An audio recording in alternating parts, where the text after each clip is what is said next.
चलिए आज की इस गहरी पड़ताल को शुरू करते हैं।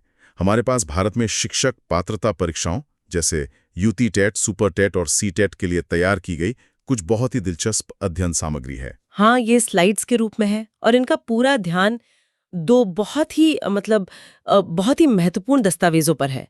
राष्ट्रीय पाठ्यचर्या की रूपरेखा 2005 और 2009। बिल्कुल। और आज हमारा मकसद सिर्फ इन दोनों के बीच के अंतरों को समझना नहीं है, बल्कि उस बड़ी तस्वीर को देखना है। सही कहा। ये समझना है कि ये एक के बाद एक क्यों आए। ये सिर्फ दो अलग अलग नीतियां नहीं है, बल्कि ये भारतीय शिक्षा में सुधार की एक सोची समझी एक दो चरण वाली कहानी है। हाँ, और आज हम उसी कहानी की परतों को खोलेंगे। साथ ही ये भी देखेंगे कि इन जटिल विचारों को परीक्षा के लिए कैसे सरल बनाया जाता है। तो हम सिर्फ एनसीएफ के बारे में ही नहीं जानेंगे, बल्कि ये भी समझेंगे कि बड़े शैक्षिक सुधारों को जमीन पर कैसे उतारा जाता है, पहले एक विचार के तौर पर और फिर उस विचार को हकीकत बनाने वाले लोगों के जरिए। तो चलिए सबसे बुनियादी सवाल से शुरू करते हैं। एनसीएफ यानी नेशनल करिकुलम फ्रेमवर्क, ये आखिर है क्या? स्रोत इस बात पर बहुत जोर देते हैं कि ये कोई किताब नहीं है और ये अंतर ही सब कुछ है। अच्छा। हाँ, सोचिए, एक रेसिपी बुक और एक शेफ की फिलॉसफी में क्या फर्क होता है। रेसिपी बुक आपको बताती है कि क्या बनाना है, कितना नमक, कितनी चीनी, लेकिन शेफ की फिलॉसफी आपको बताती है कि खाना क्यों और कैसे बनाना है। सही बात है। एनसीएफ वही फिलॉसफी है। यह एनसीईआरटी द्वारा तैयार किया गया एक मार्गदर्शक दस्तावेज है जो बताता है कि भारत में शिक्षा का दर्शन क्या होना चाहिए, और इसी के आधार पर फिर सिलेबस और टेक्स्ट बुक्स जैसी रेसिपी बुक्स लिखी जाती हैं। बेहतरीन एनोलॉजी है। मतलब एनसीएफ क्या पढ़ाना है से ज्यादा कैसे और क्यों पढ़ाना है पर जोर देता है। बिल्कुल। तो इसी फिलॉसफी को ध्यान में रखते हुए एनसीएफ 2005 पर आते हैं।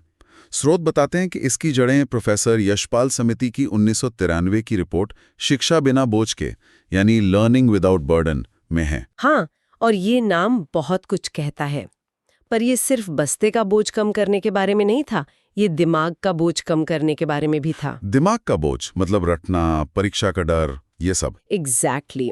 रटने का बोझ, परीक्षा के डर का बोझ। एनसीएफ 2005 उस बोझ को हटाकर सीखने को एक आनंददायक अनुभव बनाना चाहता था। और इसे हासिल करने के लिए स्रोत 5 मार्गदर्शक सिद्धांतों की बात करते हैं, जैसे ज्ञान को स्कूल के बाहर की जिंदगी से जोड़ना। बिल्कुल। रटने वाली प्रणाली को खत्म करना, परीक्षाओं को ज्यादा लचीला बनाना। जब इन सभी सिद्धांतों को एक साथ देखते हैं तो ये किसी छोटे मोटे अपडेट जैसा नहीं लगता। ऐसा लगता है जैसे भारतीय क्लासरूम के पूरे ऑपरेटिंग सिस्टम को ही रीबूट करने की कोशिश की जा रही थी। बिल्कुल। आप इसे एक पैराडाइम शिफ्ट कह सकते हैं, एक वैचारिक क्रांति थी। इससे पहले हमारा सिस्टम काफी हद तक जानकारी को जमा करने और उसे परीक्षा में उगल देने पर आधारित था। सही। एनसीएफ 2005 पहली बार राष्ट्रीय स्तर पर कह रहा था कि शिक्षा का केंद्र टेक्स्ट बुक नहीं, बल्कि बच्चे की जिज्ञासा होनी चाहिए। और इसी सिलसिले में एक शब्द इन स्लाइड्स में बार बार आता है, रचनावाद या कंस्ट्रक्टिविज्म। इसके मुताबिक बच्चा ज्ञान का एक सक्रिय निर्माता है। ये सुनने में तो बहुत अच्छा लगता है, पर असल मतलब क्या है इसका? इसका मतलब है कि ज्ञान कोई ऐसी चीज नहीं है जिसे शिक्षक बच्चे के दिमाग में भर सकता है। ज्ञान का निर्माण बच्चा खुद करता है, चीजों को देखकर, छूकर, सवाल पूछकर और सबसे जरूरी करके सीखना, यानी लर्निंग बाय डूइंग से। एक मिनट, अगर बच्चा खुद एक नन्हा वैज्ञानिक है और अपना ज्ञान खुद बना रहा है, तो फिर शिक्षक का क्या काम है? क्या उनकी भूमिका कम हो जाती है? ये एक बहुत ही आम और जायज सवाल है, और असल में ये शिक्षक की भूमिका को कम नहीं करता, बल्कि उसे कहीं ज्यादा चुनौतीपूर्ण और महत्वपूर्ण बना देता है। कैसे? देखिए, शिक्षक अब ज्ञान का स्रोत या लेक्चरर नहीं है। स्रोत में शिक्षक के लिए एक नया शब्द इस्तेमाल किया गया है, सुविधादाता, यानी फैसिलिटेटर। सुविधादाता। हाँ, पर मुझे लगता है कि इससे भी बेहतर शब्द है उत्प्रेरक, यानी कैटलिस्ट। उत्प्रेरक, ये दिलचस्प है, इसे थोड़ा और समझाइए। देखिए, एक सुविधादाता सिर्फ चीजों को आसान बनाता है, लेकिन एक उत्प्रेरक वो एक केमिकल रिएक्शन शुरू करता है। अच्छा। एनसीएफ 2005 के अनुसार शिक्षक का काम सिर्फ जानकारी देना नहीं, बल्कि सीखने का एक ऐसा माहौल बनाना है जो बच्चे की जिज्ञासा को भड़काए, उसे सवाल पूछने के लिए उकसाए। ये भूमिका लेक्चर देने से कहीं ज्यादा मुश्किल है। समझ गया। तो एनसीएफ 2005 ने बच्चों के सीखने का अनुभव को पूरी तरह से बदल दिया, लेकिन यहाँ एक सवाल खड़ा होता है। अपने बच्चों के लिए सीखने का माहौल तो क्रांतिकारी बना दिया, पर उन शिक्षकों का क्या जो इस नए माहौल को बनाएंगे? उन्हें तो पुराने डर्रे पर पढ़ाने की ट्रेनिंग मिली थी। ऐसा लगता है कि कहानी का एक हिस्सा अभी भी गायब है। और आपने बिल्कुल सही नब्ज पकड़ी है। यही वो मोड़ है जो हमें एनसीएफ 2009 की तरफ ले जाता है। अच्छा। एनसीएफ 2005 में एक बेहतरीन सॉफ्टवेयर तो डिजाइन कर दिया गया था, लेकिन उसे चलाने के लिए हार्डवेयर यानी शिक्षकों को अपग्रेड करने की जरूरत थी। यही एनसीएफ 2009 का मुख्य उद्देश्य था। तो एनसीएफ 2009 छात्रों के लिए नहीं बल्कि शिक्षकों के लिए था। हाँ बिल्कुल। स्लाइड साफ तौर पर बताती हैं कि जहां एनसीएफ 2005 स्कूली शिक्षा पर केंद्रित था, वहीं एनसीएफ 2009 शिक्षा यानी टीचर एजुकेशन पर केंद्रित था। इसीलिए इसका पूरा नाम NCFTE है, national curriculum framework for teacher education. Exactly. इसका लक्ष्य था बीएड और DELED जैसे कोर्स कर रहे भावी शिक्षकों को उस नई शिक्षा व्यवस्था के लिए तैयार करना जिसकी नींव 2005 में रखी गई थी। तो अब शिक्षकों को सुविधादाता या कहें उत्प्रेरक बनने की ट्रेनिंग दी जानी थी। स्रोत बताते हैं कि इसके 4 मुख्य उद्देश्य थे। पहला था व्यवसायीकरण यानी प्रोफेशनलाइजेशन। ये था कि टीचिंग एक जॉब है। इसका मतलब था शिक्षण को एक गंभीर पेशे के रूप में स्थापित करना, जिसकी अपनी स्किल्स, अपनी नैतिकता हो, जैसे एक डॉक्टर या इंजीनियर का पेशा होता है। सही। दूसरा उद्देश्य और भी गहरा है, चिंतनशील अभ्यास यानी रिफ्लेक्टिव प्रैक्टिस। चिंतनशील अभ्यास, इसका मतलब है कि शिक्षक सिर्फ पढ़ाएं नहीं, बल्कि इस पर विचार भी करें कि उन्होंने क्या और कैसे पढ़ाया। बिल्कुल। एक चिंतनशील शिक्षक क्लास के बाद खुद से पूछता है, आज मैंने जो पढ़ाया क्या वो बच्चों तक पहुंचा? क्या कोई और बेहतर तरीका हो सकता था? यह लगातार अपने काम को सुधारने की प्रक्रिया है। और तीसरा उद्देश्य था एकीकरण यानी थ्योरी और प्रैक्टिस को जोड़ना। और चौथा, शिक्षकों को समावेशी कक्षाओं के लिए तैयार करना। इन सबको मिलाकर देखें तो ऐसा लगता है कि फोकस अच्छा पढ़ाने से हटकर एक अच्छा पेशेवर शिक्षक बनने पर आ गया था। आपने एकदम सही समझा। एनसीएफ 2009 की टैगलाइन ही थी, good teachers equals good nation. इरादा साफ था। ठीक है, तो अब हमारे सामने 2 अलग-अलग फ्रेमवर्क हैं, एक बच्चों के लिए और एक शिक्षकों के लिए। स्रोत में इनकी आमने सामने तुलना की गई है, जिसे वो मजाक में महामुकाबला कहते हैं। और इसे समझने का सबसे अच्छा तरीका एक एनालॉजी है। सोचिए कि शिक्षा एक यात्रा है। ठीक है। एनसीएफ 2005 उस गाड़ी को रीडिजाइन करने जैसा था, जिसमें यात्री यानी बच्चा सफर कर रहा है। गाड़ी को ज्यादा आरामदायक, ज्यादा रोमांचक बनाया गया ताकि सफर बोझ ना लगे। और एनसीएफ 2009? वो फिर ड्राइवर हुआ। बिल्कुल।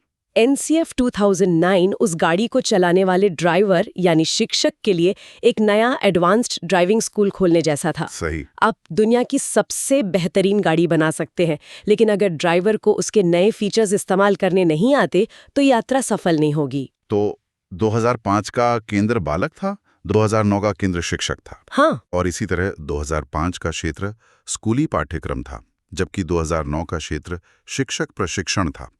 अब मुख्य अवधारणा की बात करते हैं। 2005 में रचनावाद था, 2009 की मुख्य अवधारणा क्या थी? 2009 की मुख्य अवधारणा थी व्यावसायिकता, प्रोफेशनलिज्म। इसका लक्ष्य था एक ऐसा शिक्षक तैयार करना जो सिर्फ विषय का जानकार ना हो, बल्कि एक कुशल पेशेवर हो।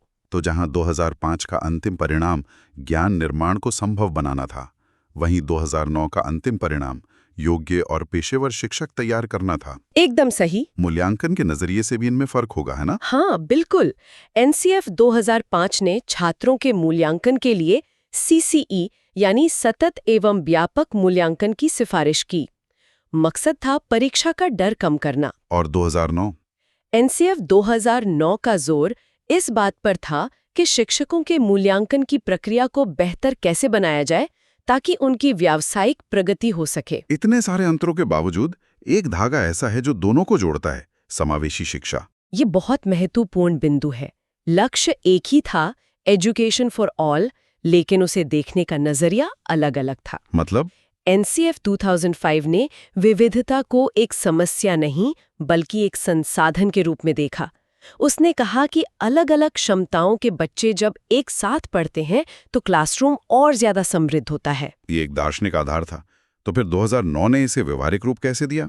2009 ने शिक्षकों को इस दर्शन को हकीकत में बदलने के लिए तैयार किया। उसने शिक्षक प्रशिक्षण कोर्स में ये शामिल किया कि विशेष आवश्यकता वाले बच्चों को कैसे पढ़ाया जाए। अच्छा, तो एक तरह से 2005 ने क्यों बताया और 2009 ने कैसे सिखाया। एक बात जो इन स्टडी स्लाइड्स को देखकर साफ होती है वो ये है कि ये बहुत ज़्यादा परीक्षा केंद्रित हैं। सवाल जवाब का फॉर्मेट, गोल्डन कीवर्ड्स और संजीवनी बूटी जैसे सेक्शन भी हैं। हाँ, और ये दिखाता है कि इन सामग्रियों का मकसद ज्ञान देने के साथ साथ नंबर दिलाना भी है।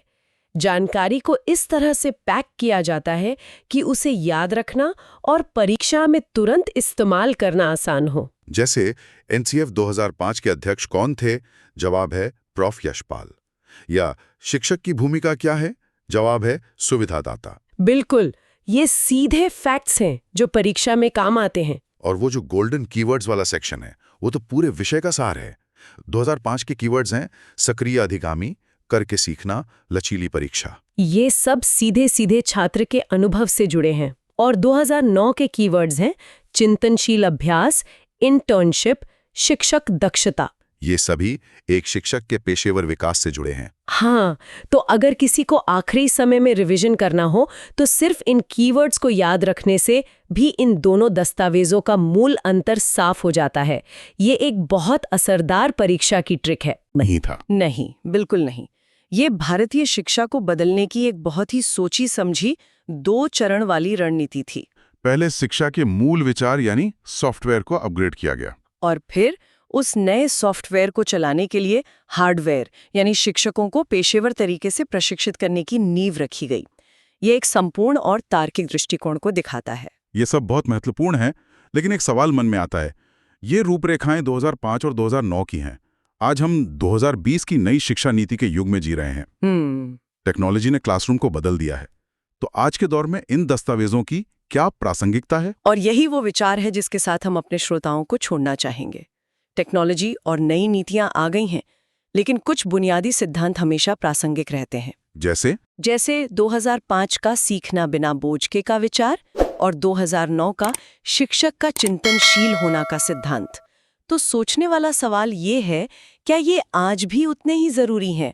और इन सदाबहार सिद्धांतों को आज की डिजिटल दुनिया और AI पावर्ड क्लासरूम में लागू करने के लिए हमें किन नई कल्पनाओं की जरूरत है?